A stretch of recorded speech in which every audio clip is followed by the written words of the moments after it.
د بلخ پخوانی والي او د جمعیت ګوند د جلا شوي څانګې مشر عطا محمد نور هالنډ کې میشت شو. سلام، وخت مو بخیر. پام وکړئ د نن ورځې تازه خبر ته.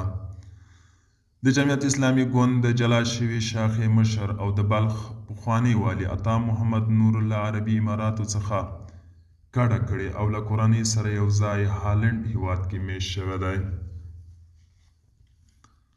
د ټولنیزو رسنیو ګڼو کارکوونکو ښاغلي نور ننګولی چې د پخواني ولسمشر اشرف غني نظام یې ننګاوه او ځان یې د طالبانو پیاوړی مخالف باله، اوس څنګه اروپا کې میشت کیدی شي؟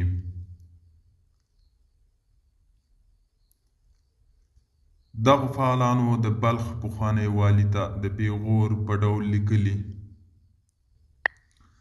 ښاغلی نور، تاسې خو وطن ازادوو، څنګه شو وطن ازاد شو چې هالنډ ته مو کډه وکړه؟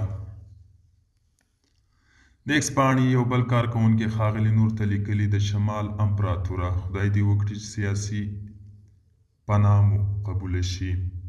تر دې مهاله هم عطا محمد نور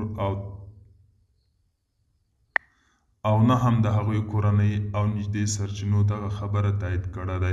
دوستانو، دا و د نن ورځې چمتو کلی خبر. تر بیا مو په الله سپارم.